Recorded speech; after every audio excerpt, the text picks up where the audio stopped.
30 जुलाई 2024 को लेबनान की राजधानी बेरूत में हिजबुल्लाह के सीनियर कमांडर फुआद शुक्र की इजरायली एयर स्ट्राइक में मौत हो गई थी।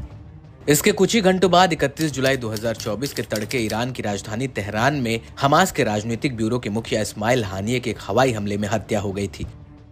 हमास, हिजबुल्लाह और ईरान के लिए ऐसे झटके थे जिन्हें वो कभी भुला नहीं पाएंगे।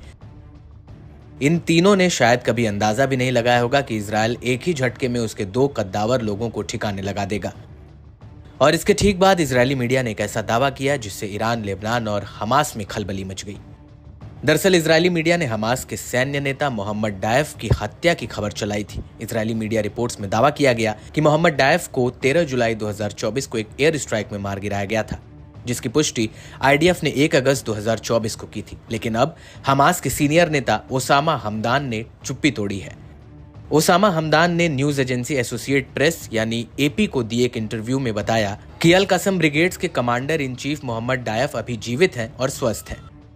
हालांकि ये पहली बार है जब इजरायली मीडिया के किसी दावे पर हमास के सीनियर लीडर ने प्रतिक्रिया दी हो। दरअसल इजरायल ने 1 जून 2024 को मोहम्मद डायफ को पिछले महीने के एयर स्ट्राइक में मार गिराने का दावा किया है।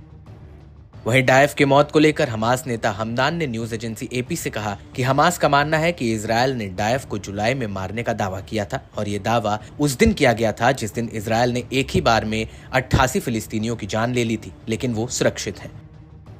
इस सब के बीच बड़ा सवाल ये उठता है कि इस्माइल हानिये की मौत के बावजूद इजरायल मोहम्मद डायफ के पीछे क्यों पड़ा है।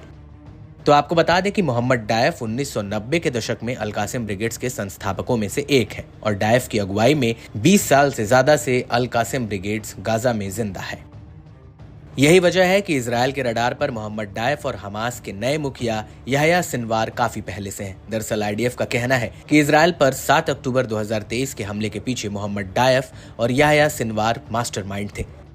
वहीं याह्या सिनवार ने गाजा में हमास के नेता रहे हैं और उन्होंने इस्माइल हानिये की जगह ली है। याह्या सिनवार साल 2002 में अल कासिम ब्रिगेड्स के मुखिया थे और उनसे पहले अल कासिम के मुखिया सलाह शहादा को भी इजरायल ने मार गिराया था, जिसके बाद सिनवार ने गद्दी संभाली थी। वहीं मोहम्मद डायफ ने पूरे गाजा में हमास के सुरंगी नेटवर्क को बढ़ाने में एक अहम भूमिका निभाई है।